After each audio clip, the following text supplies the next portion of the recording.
There we go. We are officially live. Welcome back, dude, to another episode. Yeah, mate. Looking forward to round 2 with James Cant. This is going to be fun. So, guys, for those of you who haven't seen Josh and I jumping on and having a chat, first of all, Josh is the CEO here at JCF, so he pretty much runs the shots, runs the show. I just come up with crazy ideas, and then Josh does them all.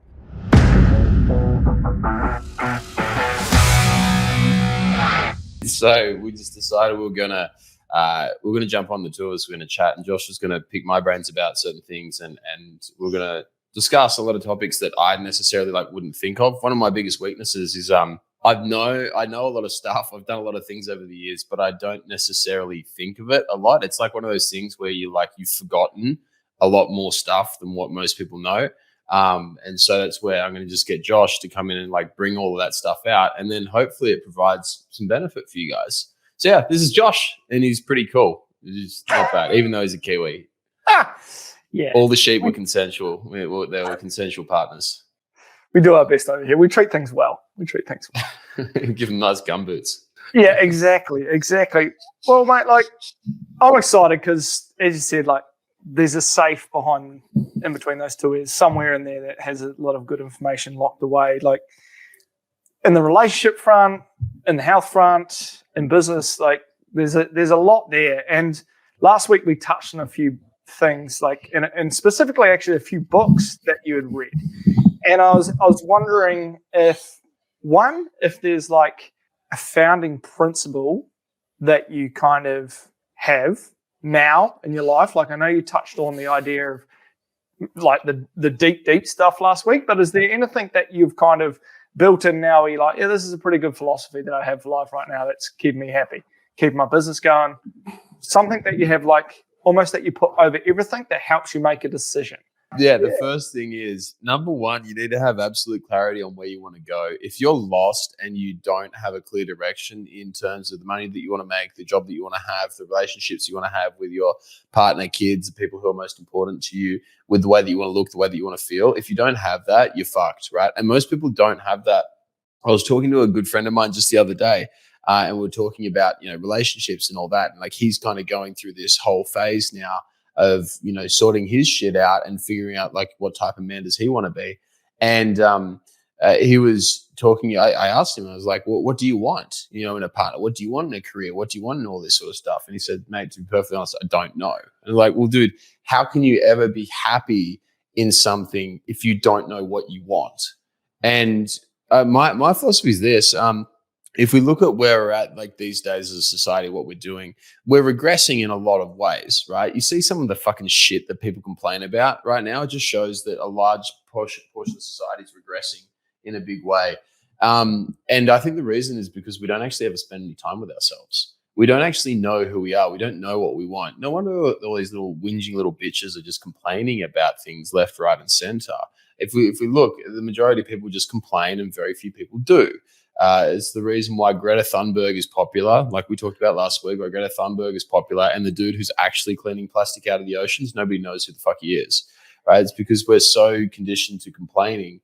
The reason why we have this, and the reason why so many people are stuck in this situation, is because they don't know who they are. They don't know what they want. If you don't know what you want and you're totally lost, of course you're going to complain.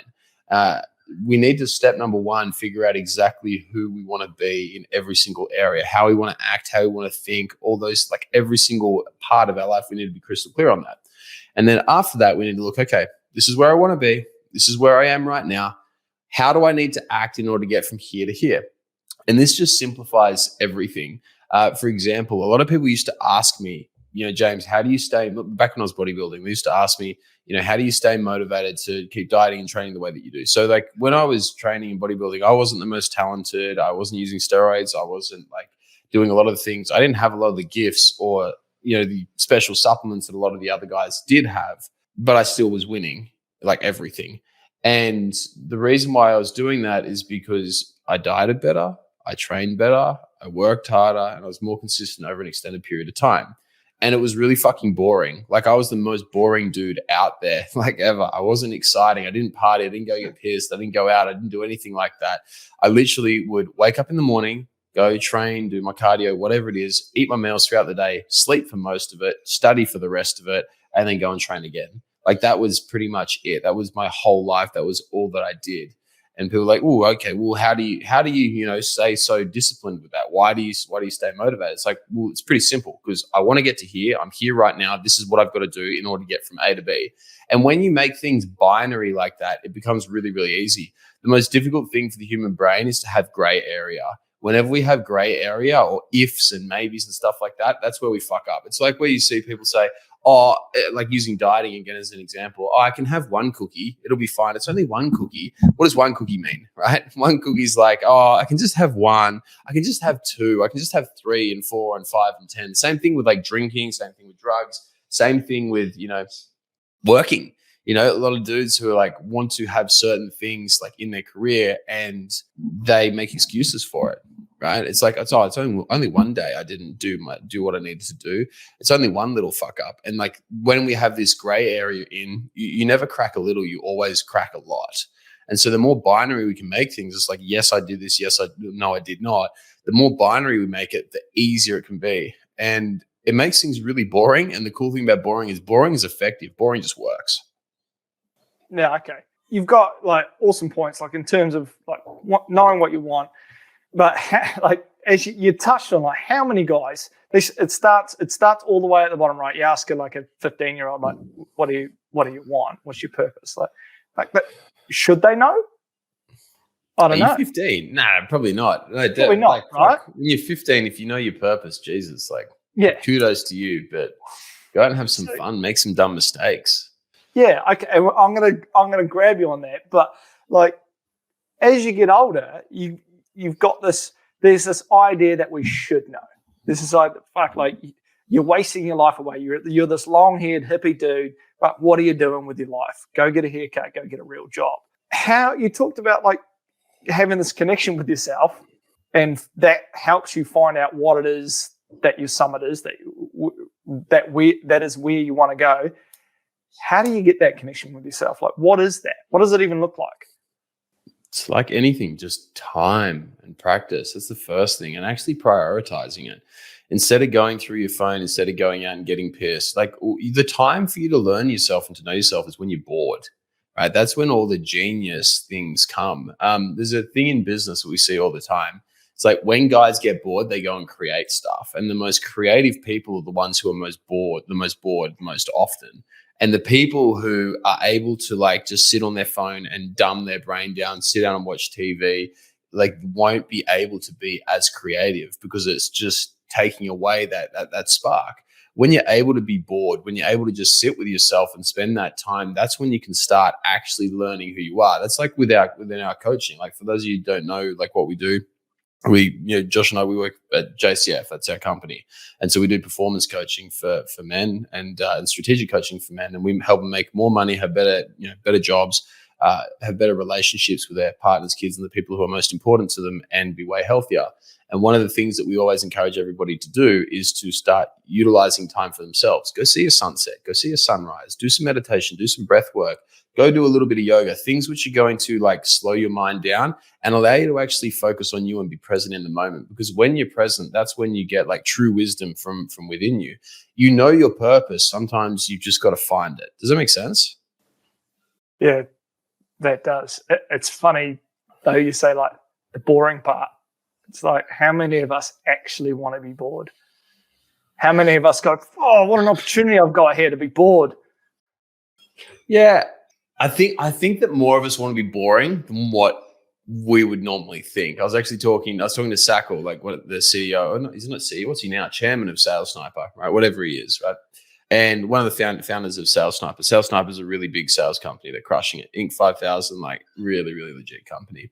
And I was talking with him about it, and he said, yeah, I think more people want to be bored than what we would think on the outside, because as much as it's exciting, and I was talking to one of our guys with this just recently, most of us are born in chaos. Most of us are born with shit going wrong. Like we've got parents who aren't there. We feel neglected as a kid. We feel like we've had a tough upbringing. Things are difficult, and we're really, really used to chaos. And so throughout our life, we constantly chase chaos. That's why a lot of self-sabotage happens, because when things are going so well and they are boring, we look to go and fuck it up. I mean, the best example is like the entrepreneur. I used to do this all the time. An entrepreneur who has a business that's going really, really well, and then it's going so well that the entrepreneur starts getting bored. So he just goes and fucking changes everything. And he turns this business, which was doing amazingly well, paying massive profits, and then just changes all the marketing, changes the sales, changes the product, changes the niche. And then, I've got all these fires to put out. And although it's chaotic, it's actually relieving and actually more comfortable for them, which is a really weird thing. But I think that most of us, used to, because that's what they're used to. Okay. Yes. Yeah, because we're so comfortable with being uncomfortable, right? It's the same thing that keeps stops people from changing. There's lots of dudes. There was a dude on the live feed last night who was talking about.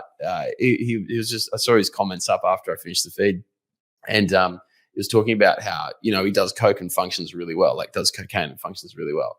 I was like, bro, I don't know about if you've done the same cocaine that I've done, but I don't function terribly well on that compared to being sober. And we often convince ourselves that the way that we're living right now is great. It's like the people who are like the fat positive movement, where you have someone who's like 200 kilos, 400 pounds, and they're saying, oh yeah, my body is beautiful. It's like, your body is about to shit itself, like literally and metaphorically, right? Like both sides of that. And we've become so accustomed to being in discomfort that it feels comfortable there, and we want to say that we love it, and that prevents us from changing. But going back to the original point about being boring, I think more of us would actually want to be boring. I mean, like, fuck, who wouldn't want this, right? And please stick your hand out. Tell me if you do want this. Tell me if you don't want this. But would you be happier if you had cash coming in every single week with more money than what you know how to spend? If you had a job that you love doing and you were super passionate about it and you knew exactly what you're going to do and you want to do this till the day that you die, you come home to a partner who just loves the shit out of you, partners, whatever, right? Loves the shit out of you. You have kids, if that's what you want. Kids, no kids. Maybe you have a dog and cat who just adores you, just wants to hang out with you. You live in an amazing house where you're super comfortable. You sleep like a baby every single night. You've got so much energy every single day. You're full of vitality. You just feel happy. You feel joyous. Tell me if you would like that or if you wouldn't like that, right? Because that's a boring life. And I live most of that and all of that. And I live all of that. And minus the cat. Minus the cat. I don't have the cat. I got chickens instead of a cat. But yeah, I live the boring life. And the boring life is very fucking good. I've lived the chaotic life. I've traveled all around the world and ran businesses and done all that sort of stuff and done the chaos. And like, yeah, it's fun. It's exciting. It's definitely way more exciting than the boring life. But the boring life has a different feel to it, where it's just like, it's like an old pair of slippers. You ever put on an old pair of slippers and you're like, oh, this is heaven right now. Like, that's what the boring life is like. It's not as exciting as the new ones, but they fit really well and they're snug and they keep your feet really warm and they don't cut your ankles. You know what I mean? Yeah. Okay, cool. I would almost say you're old beyond your years, but I can see how that's a good life. I can't argue with that. I'm up for that. That's a good way to go, right? Okay, well then, like you mentioned, like 15-year-old, go make mistakes, go fuck up a bunch of stuff. I agree with you. I have to say, like, the most exciting times, skip the boring thing, have been mistakes, but I've used those mistakes to make a more boring life. What are the mistakes that you've made that you've like, yeah, they might have been exciting at the time. Yeah, they might have been like hilarious stories to talk back on. They usually are the best stories. But what mistakes have you made and then leverage that to create a more boring life? Well, really every single one, because I try really hard to learn from my mistakes. Like last night, like doing jiu-jitsu, like a guy got me in a position where he shouldn't have got me and I knew it, and it fucking irritated the shit out of me. So I try and make lots of mistakes, but only make them once. And the biggest mistakes that have had a massive impact, which have allowed me to leverage myself, is number one, first and foremost, is just get really, exactly what I said before, get really fucking clear on what you want. Number two, pay people to get you there faster. When I was young, I had an ego, massive ego, right? I was making good money. I was throwing cash around. I think we talked about it last time. Yeah. Lived a good life. Had a lot of fun, making awesome coin when I was like 20 years of age. And I pretty much fucked it up. because I thought I knew everything. I thought I knew more than every other person. And if I knew that, I would be having 100 times the impact what I'm having right now. JCF would be 100 times bigger. Like no doubt. If I just hired some mentors and just got better guidance, you can either pay with money or you can pay with time. The thing with time is though that you can't get it back. So the biggest mistake I made was not spending more money. And I spent way too much time saying, oh, I've got this. I know how to do it. Bull fucking shit. Right. I have a mentor. What do I have now? I got like 15 different mentors, right, at the moment, who teach me in 15 different areas of my life. And they're worth every single penny. I get like 10 times return on the investment out of it because it saves me fucking years. I will do everything faster than everyone else just because I simply go to the best person in the world and pay them a shitload of money, and then they make me faster, make me better, which in turn allows me to make more money so that I continually grow. And like that's the difference between people who are financially set for the rest of their life and people who aren't. Is the people who are financially set are willing to be broke for a bit and are willing to pay and invest in learning everything they need to know so that long term they can absolutely fucking dominate. Like that's the biggest difference. I coached a lot of guys, and every single time the dudes who are going to crush it, who are smashing it, they're happy to put down 10, 50, $100,000, $500,000 plus in order to get to where they want to be. The dudes who will never crush it are the guys who are worrying over a couple of grand. Like if you're worrying about spending a couple of grand and making yourself better and learning, you're never going to win. Like it's not me judging you. It's not a judgment thing saying you're a bad person. It's more just a fact. Like you will not win. We've got guys who've tripled their income. We've got guys who have regressed, right? That I've worked with over the years. The guys who triple their income are just like moving forwards all the time. The guys who regress are the ones who are hesitating, waiting, worrying about money, fearful, scarcity mindset, all that sort of stuff. They never fucking win. I mean, like, let's be honest. Who would you rather work with? Would you rather work with and would you rather be surrounded by the dude who's like, money doesn't fucking matter. I'm going to spend it. I'm going to make shitloads more anyway. Who cares? Or would you rather be around the guy who's like penny pinching every single day, worried about every single cent? Would you rather work for the dude who's penny pinching or for the dude who's abundant? Yeah. Mate, abundant, such a spot on thing. Like abundance is such a key to happiness. But I see the two linked together and the people that I want to hang around. But you nailed something really important there. And I know people are like, okay, well, yeah, it's cool to make money. Like, yeah, that's exciting. And this is my perspective coming into JCF and being surrounded by this. And I don't know how many men get to be in a kind of environment like this. But you, having done everything that you've done, and the speed bumps that you've managed to skip, the chasms that you've managed to jump because of the mentors, the impact that has had, that is like a tidal wave ripple effect. Not just like obviously to your clients, but hugely to all the team as well, who then ripple effect to all the guys that we get to serve as well. So it's just, well, thank you in a way, but it's just for guys that are thinking about adding value to the world, making impact themselves. But that is one of the things that happens. You chuck a boulder into an ocean and it just ripples across your family, across your business. And I think that's something that I love most about my experience with JCF, is that the ripple effects throughout my life have been drastic. Well, it goes all ways, right? Because if you look at our team, one of the coolest things about what we have is we have a shitload of growth-minded individuals. And the way that we think, and everyone who fits into our team and crushes it, the way that we all think is we learn from each other's mistakes. It's like one of the things that hopefully, like not hopefully, we have ingrained into our culture within the team is like, number one, let's look at who's winning and who's doing really, really well, and then learn from that. And then number two, who's not winning, how are we going to make them win, and how are we going to learn from their mistakes so that we can all be better? And that's like the biggest thing. If we want to stand on the shoulders of giants, they're the two key things, right? Learn from their wins, learn from their losses. And if we can just simply learn from everyone within our crew, learn from all of our fuck ups and learn from all of our wins, we're going to move like way faster. And hopefully I've saved you guys a hell of a lot of fuck ups, because I've made plenty in my time. You don't need to make my mistakes. Only one of us needs to make the same mistake. We can share all those mistakes, learn from them, move forwards much, much faster. Yeah, I like that. And actually, now for those of you guys, you probably do know that James is going to have a baby, which is pretty exciting. Very exciting. Sofa's obviously a big part of this. The majority stake, let's be honest, James hasn't done a whole lot for this. But it's been tough on me, pregnancy. I always say it's all about the woman, but... Yeah. but like lots of mistakes. Majority of us have gone through relationships. We've had fuck ups.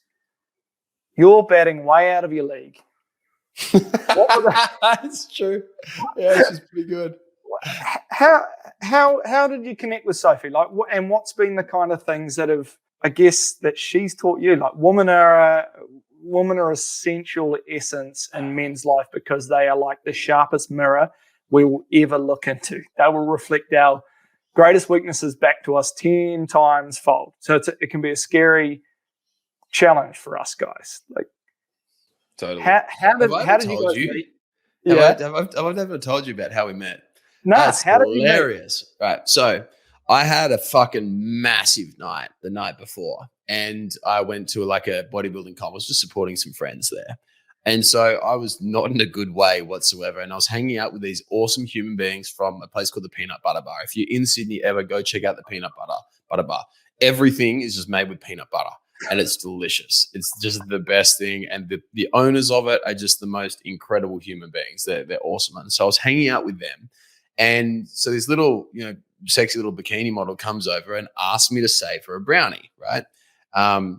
And I didn't think anything of it because I had much bigger concerns at that moment, like why my head was hurting so fucking much. And so I just totally forgot. And then apparently she came out at the end of the show expecting me to be there holding a brownie for her. And I was long gone. Like I'd completely forgotten about her. And so all I remember was that day when I got home, I was, nursing my wounds, and I got a message from this sexy little thing on Instagram. And she says, "Oh, you didn't save me a brownie." And I was like, fuck it. She's hot. I'm going to go along with it. I'm like, "Oh yeah, my bad. Sorry. How can I make it up to you?" And like within 2 lines, I got her out for coffee on Monday. I remember thinking, I was like, this chick's smoking. I'm like, this is good. Well done, Jimbo. Like you must be doing something right. And so we ended up going out for coffee. And I remember picking her up that day, and like she was like such a fucking attractive girl. And then she was like done up to the nines as well. So she was looking banging, like absolutely banging. I thought, mate, you've nailed this for a chick that you have no recollection of speaking to, you have no idea like what she's about or how this ended up eventuating. Like, well fucking done. And so I pick her up and we just go out for coffee and start chatting. But I still remember the sexiest thing Soph ever said. It was when she started talking about kids. So Soph's always been in childcare. And she loves kids like more than anything. And she is so good with kids. Kids are like magnetic to Soph. Like they all like push through crowds to come and hang out with Soph and just to go and talk with her. Like they love Sophie. And she was talking just about how much she loved kids.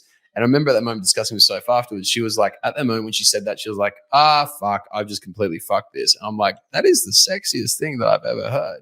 And so then from there, we just, started dating, and, she was relentlessly pursuing me, and then I obliged. And, but yeah, then we started going out. Fuck, I think it took me like 2 weeks to drop the L-bomb. I was like, I'm head over heels for this girl. And I was, dating a few girls at that time. And I remember thinking, I was like, there is no way in hell I'm going to fuck this up. So I was like, get rid of every single other girl that I'm hanging out with. And they were awesome chicks, like really, really lovely. But I was like, this girl is like the one. And so that's how we started. But the thing that I loved about Soph was that she was really comfortable within her femininity. And what I mean by that is that Soph is like, you've had the pleasure of meeting Soph. She's just the most gentle, kind-hearted soul that you'll ever meet. Doesn't mean that you fuck with her. She's very strong, but she's very, very gentle, very, very loving, and very, very nurturing. And for me, that was like the coolest experience that I've had in my life. I've been surrounded by a lot of masculine women, but not around a lot of feminine. What I mean by masculine women is chicks who are trying to be like power women and go and create and conquer and pretty much just like do shit like dudes. Like if we go and we look at the archetypes, just to explain a bit of backstory here, it's like the man is go out, hunt, kill, feed the family, be the provider. The woman is like nurture, care, love, look after children, bring up the next generation, like all that incredible stuff, which for some reason is really diminished these days. Like why the fuck isn't being an amazing nurturing mom like cooler? I don't know. I think it's like the coolest thing you can do. And so, yeah, like getting used to that was massively challenging for me. But at the same time, having someone who cared enough about me to call me out of my shit was huge because like, me, dude, like sometimes a bit of a bull in a china shop, and it's like you're either getting out of my fucking way or you're moving with me, right?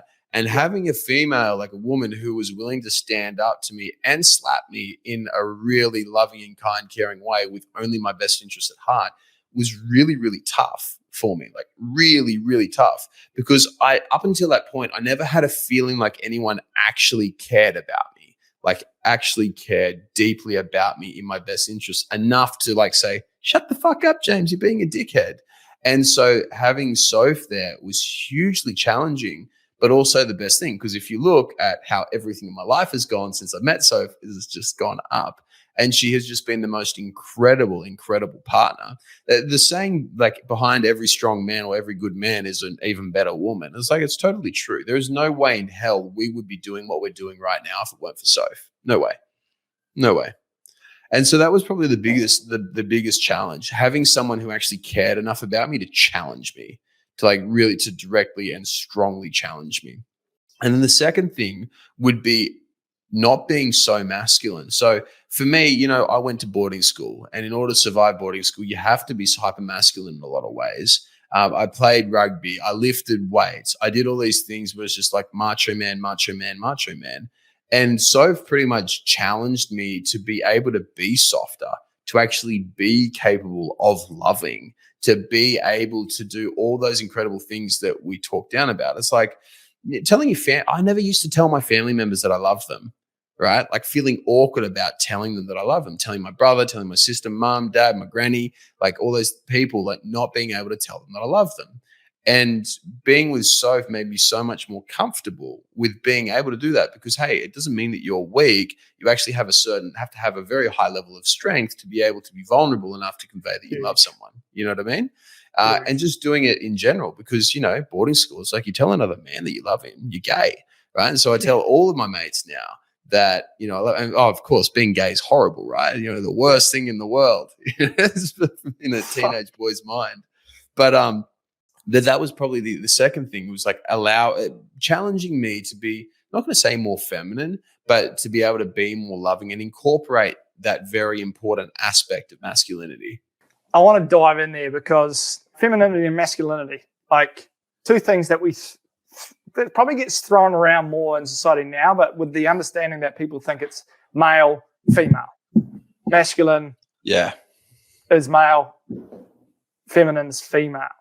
Can you explain? And I think it relates deeply to people kind of connecting to their purpose as well, and that idea of boredom time. But can you explain a little bit more about like what being feminine is to you and what being masculine is to you, and how it has kind of worked in your life as well, coming to more, I guess, balance? Totally. The first thing, I'll tell you a story. So when I was younger, I was masculine everything. So I talked about this. Like my whole things were sleep with as many chicks as you can, get as big as you can, shredded as you can, be as strong as you can. And like even like the drugs that I would do would mimic that, right? Like cocaine, go, go, go, go, go, like that sort of stuff. Drinking, get fucked up. Like that was the whole life. Everything was go, go, go. Masculine is action, like getting shit done in the end of the day. If we look at the yin and the yang, the masculine and the feminine, the yin is feminine, yang is masculine, yang is go, go, go, go, go, go. That's not all of masculinity, but just for a general idea. Yeah. Femininity is yin. Femininity is being passive. Femininity is allowing things to happen. For those of you who know Taoism, the Taoist approach is a more feminine approach, allowing things to happen, being gentle, being soft, being yielding. That's the feminine approach. And for me, I was massively deficient in the feminine or deficient in the yin. This is why I had really bad anxiety, why I was prone to making stupid decisions, being very, very irrational, getting angry, losing my temper. I used to be like online. One of my big, not hates, but my big disappointments in people is I see a lot of people of influence, particularly in the online space, use that influence to belittle others. So one of the most common things at the moment to do is to screenshot something that somebody else has said online and do a post or a video saying why that person's such a fucking idiot and inciting followers to then go and roast that person.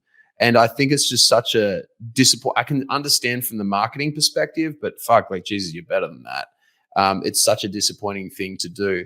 And I did a bit of that, which is that's actually a regret. I don't think I needed to learn that mistake. That's actually a regret. I wish I never was a prick like that, because I was a fucking cunt. And I didn't do it a lot, but I did it enough times.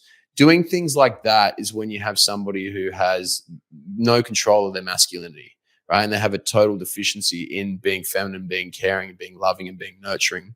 One of the things that I see particularly, and I saw in me, was just really being deficient in the ability to love, to care, to actually look after people, and to want to conquer. There's nothing wrong with wanting to conquer and build a massive tower and leave a legacy. There's nothing wrong with that. But if you're trying to build the biggest tower in town by leveling everybody else's towers, you're a fuckwit, right? And that's what we see with most men these days. Like, you look at every very powerful person who's going around, they pretty much all do the same thing. They're just trying to conquer and level every single other person.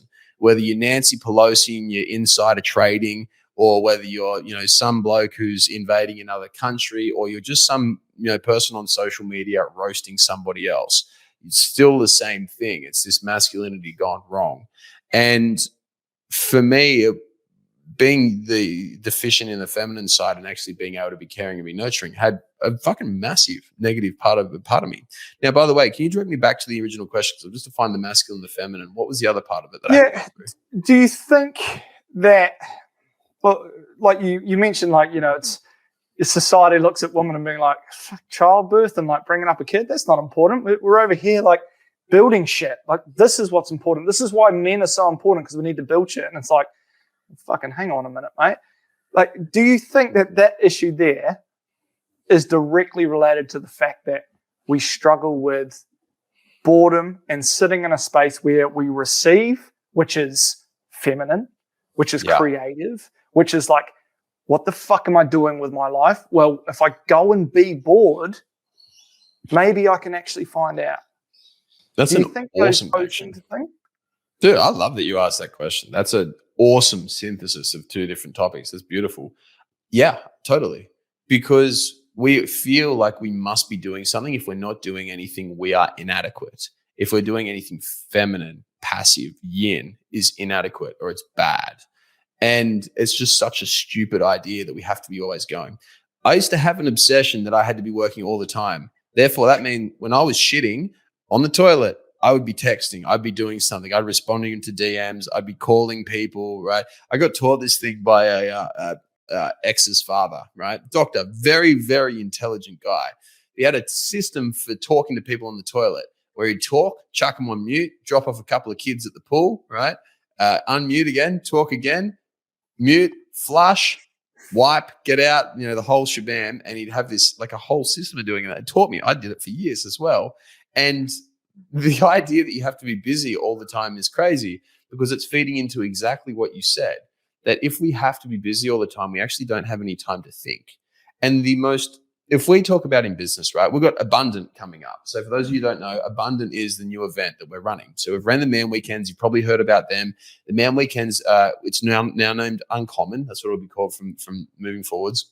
But the whole point of the Man Weekends and Uncommon is to allow men to be totally unchained by every single limiting belief, every single thing which is just holding them back from being the fucking highest level possible. Abundant is the next level up.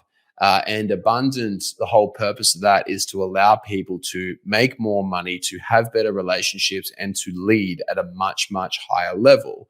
And we already have a heap of really cool people who are coming to that. It's very, very limited. We will be releasing it at some stage, but for right now, only our inner circle will be invited. If you want information on it, we're more than happy to shoot you some info out anyway.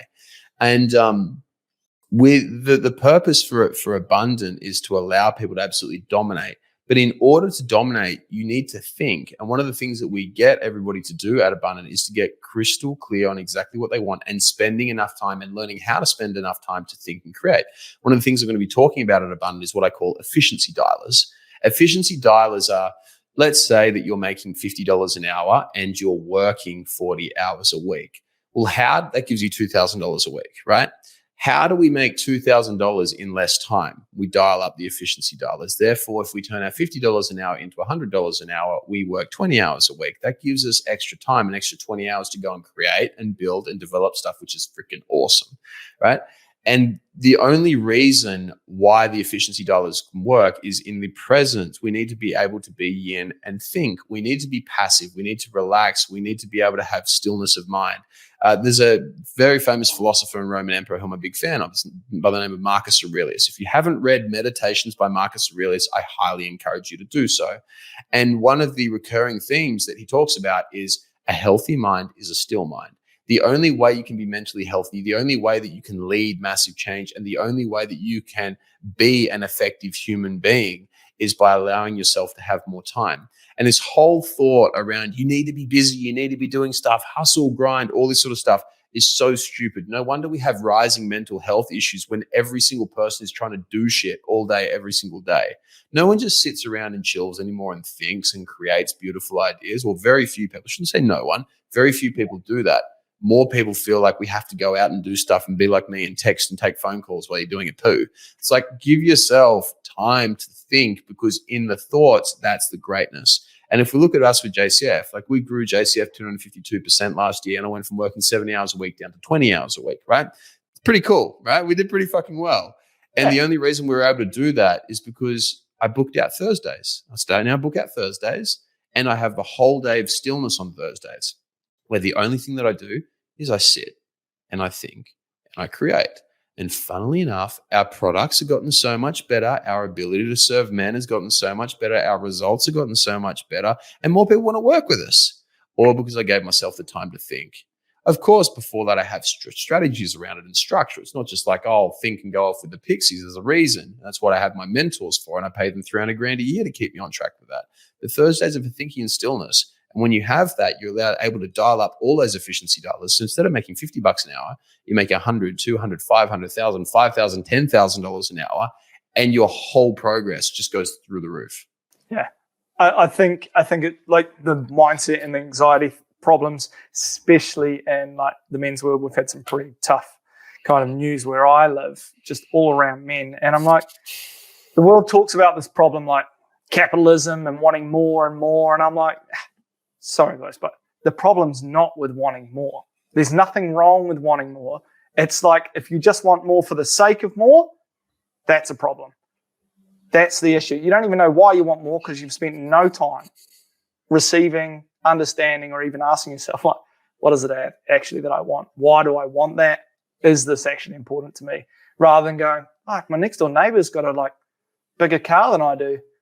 I'll either chop his building down so it's as low as mine, or I'll just go cram as much work as I can in to make my building bigger. So I've got a bigger swinging dip than that guy. I'm like, well, that's the problem with going forward. I'm like, well, that's an issue. Big time. They're showing up pretty big. Well, why is that being pushed out there? It's not. If we look at why that message is being pushed out there, it's coming from people who are what we would deem common. A common person is somebody who doesn't want to grow themselves, doesn't want to build, doesn't want to create anything amazing, and wants to just tear other people down. That's what a common is. It's normal, tall poppy, all that sort of shit. An uncommon person is someone who wants to create something incredible and wants to be able to look back on their life and live it with no regrets whatsoever, with no insecurity, no fear, no limitations, no hesitations, nothing, and just be authentically them. That is super uncommon. Yeah. And I want to touch on something that I think is quite special about you and I'm interested to find out when it started to shift. And it piqued my interest because Marcus Newton from one of the Nortec boys, absolute legend, savage. He asked, like, how do you deal with the hate that you get plastered with in the online space and Facebook? But I wanted to go one step deeper and be like, well, how did you let go of judgment? Like you said, you've gone through the maybe one of the regrets that you have is that idea of like you actually like roasted some people online and did it this way. And you'll often say it's not because you're not a bad person, you just did this and it's led to this. But how did you let go of like, well, that guy's an absolute tosser, to being like, that's his thing? Like there's just letting that go, the anger, the judgment of what's wrong and right, to get into a place of like, now, boring as hell. So I got roasted online, and deservedly so, because I went and shat on a whole heap of other people, and then they came back with way more followers than me and came and shat on me. And I just remember getting thousands of hate messages, right? Wow. Thousands of hate messages. My inbox was there. I had girls who were messaging Sove talking about previous partners that I had. This was next level. My brother got phone calls from people. Someone found my brother's phone number and thought about harassing him, right? That was the level to what it was. And you know what's weird is that was all my fault. Every single thing that happened was all my fault because I instigated it, and I had to look at myself after that. My initial knee-jerk response was, fuck all these guys are going to fucking ruin you. And I did my best to make their life unpleasant, a couple of them. And yeah, okay, cool. I might have won a couple of things there, but in the end of the day, they were still living in my head rent free. I was still anxious about it. I was still copying all these messages, and I was still doing it. And in reality, it was all my fault. I learned a couple of things out of that. Number one, if you're going to say something online, do it fucking well. Dot your I's, cross your T's. Don't go in half-assed, right? Because I left myself open for a few things where they ping me on, rightly so. Number two, if you put out shit into the world, you're going to get shit back. Mightn't happen immediately, but it'll come. And so I was looking at that and I was like, I've actually been a real prick. And every single thing that I got back, I deserved that. And tenfold more, like every single thing. And so from that moment, I started learning and started understanding myself. Why did I feel the need to make those posts? Why did I feel the need to go and do all this sort of shit? And pretty much every single time I shat on somebody, it was just out of my own insecurity. That was all it was. It was just that I wanted to bring their tower down because my tower wasn't big enough. Instead of congratulating them on theirs, ask them how they built it and build mine better, right? Which would be the smarter way to do, because collaboration beats competition every single time. And so if we go back to where I was then, I was in a really unhealthy mental state. I was anxious. I was bipolar, up and down all the time. My life was really, really tough because I was continually giving judgment. And life smacked me around the head. You know the expression we use, feather brick bus. First, when you're fucking up, life gives you a little tickle. It gives you a little feather. A few people come and start chirping at you online, call you out and stuff like that. You don't listen. You get a brick around the back of the head. You get called out. Something goes wrong. And then eventually you can get fucking smacked with a bus if you still don't keep listening, right? And that was my bus. And it caused me to change massively. So it wasn't out of like any moment of enlightenment. It was out of like the shittiest moment that was in my life at that stage. Probably one of the shittier moments I've had. And getting hit by that bus made me really look at the way that I was acting and what I was doing to draw these people in and to attract people of such a nature. And it all came down to my judgment of others.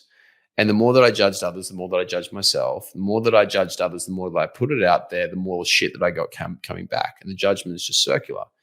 And then I thought, well, what if I just cut the judgment? What if I just don't judge them? Like, really, who in the world needs my judgment? Why is it important for me to judge anybody on anything that they do? And the answer is it's not at all. It's not beneficial. It's not helpful. It's not going to build my tower bigger. So what the fuck's the point? And that's where we come back to the whole where you want to be, where you are. Is this moment that I'm going through right now, is me going and judging, is me going and doing X, Y, Z going to get me closer to or further away from where I want to be? And the answer for a lot of those things was further away. And so that's how I stopped it. Now, look, I'm still not perfect with it. And still, when somebody talks shit about me, I want to clap back like it's still there. And often it just takes a little moment of reflection. Sit down. What do I really want? Where am I right now? Okay, cool. Fuck them. Like, who gives a shit? They can try and level me as much as they want to, but they're never actually going to win, because instead of me going and having my old previous response of being angry and clapping back, it's more like, they're going through some shit, or they'll get their feather, then their brick, then their bus soon enough, and they're going through life.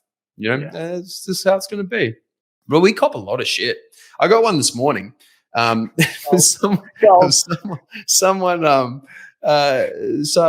bloke who was he saw one of our ads pop up, and it was like, I actually laughed at this one. And he's like, fuck my life, James Cant. Can you just fuck off? Like, screenshot it, tag me his story.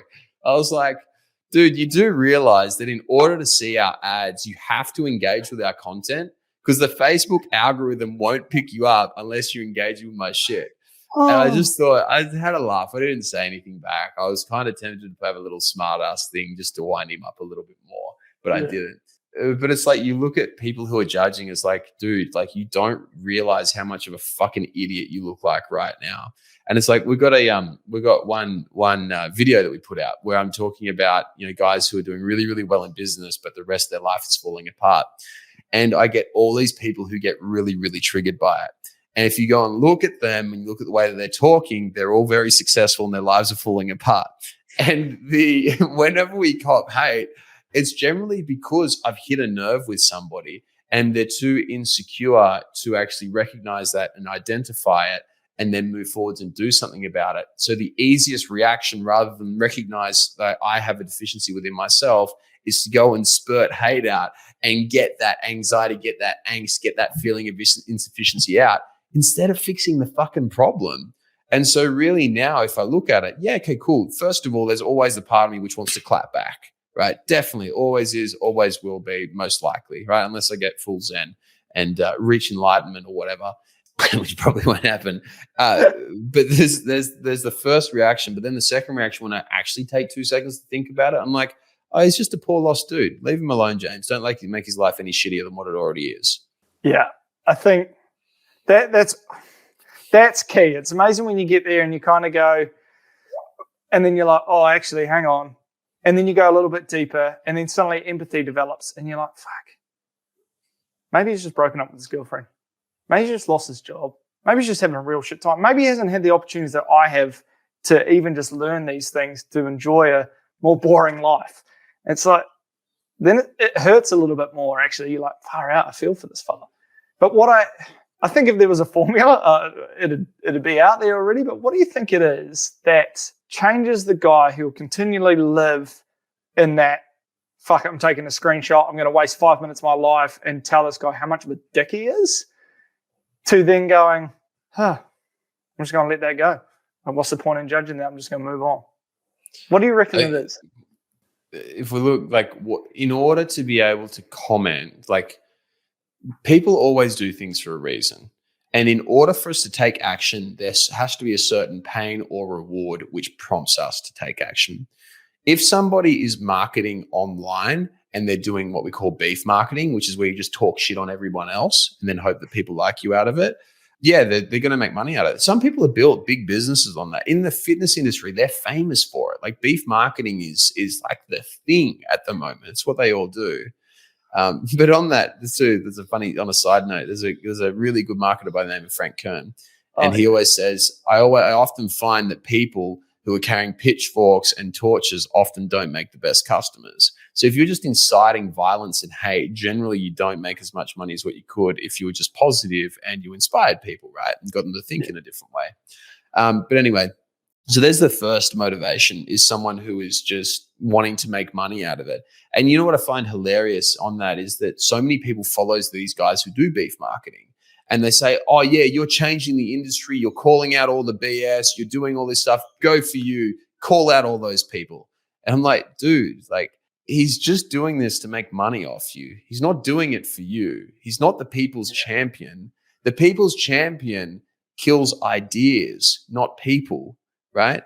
If every time you go and you call somebody out, that means you're just attacking a person individually. Don't attack the person. Attack the idea behind the person. If that makes sense. Attacking the person only causes more hate and more angst, but killing the idea doesn't, right? Well, it's even like not necessarily killing it, but like challenging that idea. It. Yeah. Totally. Okay. And so that's the first thing. It's like, oh, fuck, don't follow that shit. Please don't, because it's not doing any good for you, not doing any good for humanity, only doing good for the person who's utilizing beef marketing, right? And so that was the first bit. What was the second thing that was going on? Jeez, I got on a big tangent there. What is it that takes these people? Why do they do this? Alan, no need to call out names. I just saw that in the comment section. But if we look at why, the second reason why somebody does things other than for profit, the second thing why people do it is to move their own insecurity onto something else, because something that somebody said has incited a pain or an unresolved issue within themselves, they don't know how to deal with it, so they just lash out, right? It's like when you get home from work after a massive day and you're fucking exhausted and your wife comes in and says, "Hey, honey, how's your day?" Fuck off, right?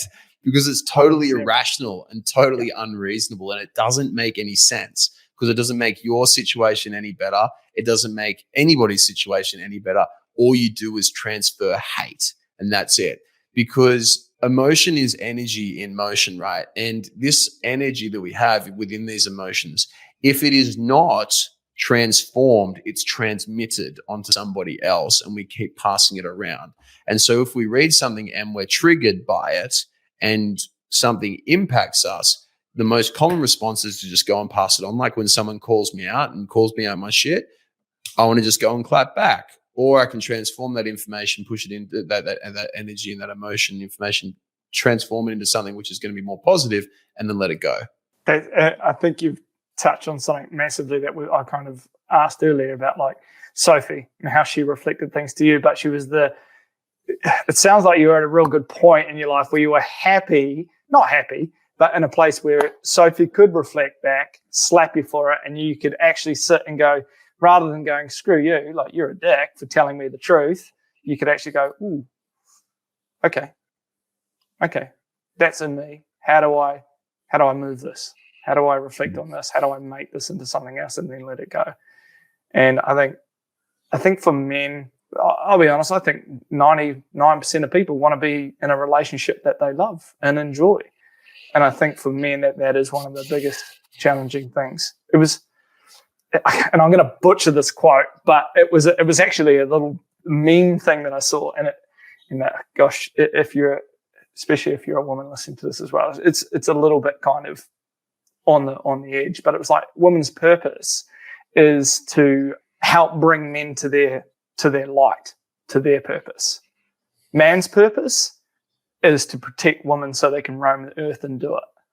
And it was just this real beautiful piece, because I was like, man, women are so powerful in doing that and bringing men's awareness to all their dark spaces, all the pieces that create those arguments, that create the lashings, that create the outbursts. And if men could really sit in that space and not just go all the time, they could have the opportunity to go, okay, what is this woman showing me? How is she showing it to me? What can I learn from it? And I think it was a very, not saying that is woman's purpose to bring the men's light out of them, but they are so good at it. And it is such a good thing. It's such a gift when we can, as men, do it. And to the men listening, like, there's a relationship sitting in there that's dynamite. 100%. There's nothing more incredible than someone who's able to be feminine at that high level. It's the most empowering thing you can have, particularly as a man. Yeah, very powerful thing.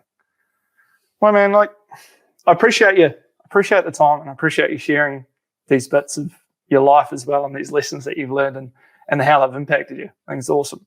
Thank you too, dude. Those are dope questions. You got me thinking. I like it. Don't often get to think this much. This is cool. Yeah. We'll pull it out. We'll pull them all out. Yeah. And to the guys, like, if they want to know other things and they have questions that they'd love to ask, I'd love you to put some comments up as well, so we can bring these into these and really, really peel the layers off the man that is James and find out the good bits and the bad. And the bad. There's plenty of bad.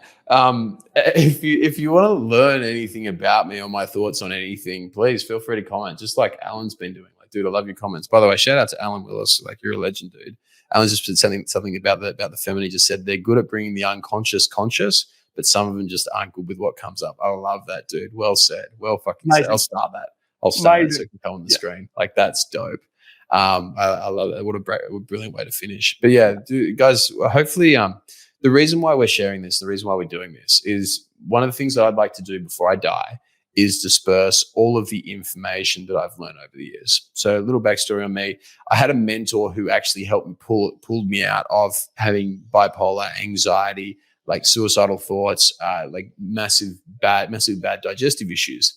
And before he did teach everyone everything that he knew, he died, right? And he never put everything down.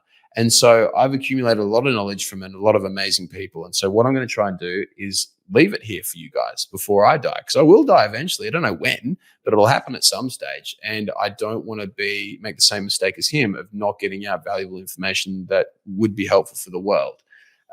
So if you have anything that you want to learn or anything we can help you with, feel free to comment on it. Like, the areas where we can help you between Josh and I are, number one, how to make more money. Number two, how to be more fulfilled within your job and actually really do what you want to do. Like, make more money and love what you do, because funnily enough, it's much easier to make a shitload of money when you're good at something, and it's way easier to be really good at something when you love what you do. Right? And so we're happy to help you out there. In terms of getting relationships better, having better connection with your partners, your loved ones, and with your kids, and making it so that you feel incredible every single day. You have energy. You feel like you're full of vitality. You feel like your life is full and you're moving forwards every single day with purpose and happiness. And you don't have anxiety. You don't have depression, and you don't have these mood swings, losing your shit at stuff which you shouldn't lose your shit at. If there's anything that you want us to discuss in that, more than happy to. And I'm also happy to answer any personal questions that you have. Cool. Should we wrap it up there? Yeah, mate. Big love to you. Thanks a lot. Yeah, right back at you, man. Much love. And thank you very much for everyone for tuning in. I hope you got something out of this. Speak to you soon, guys. I hope you enjoyed the video. If you got something out of it and you want to learn more, click the link below or type in High Performance Conversations with James Cant, and you'll be able to check out all the podcasts that we've done. We cover a stack of different topics, everything from getting your mojo back, overcoming anxiety, self-doubt, self-esteem, and learning from some of the industries and some of the world's top performers in both business and in health. Look forward to having you on there.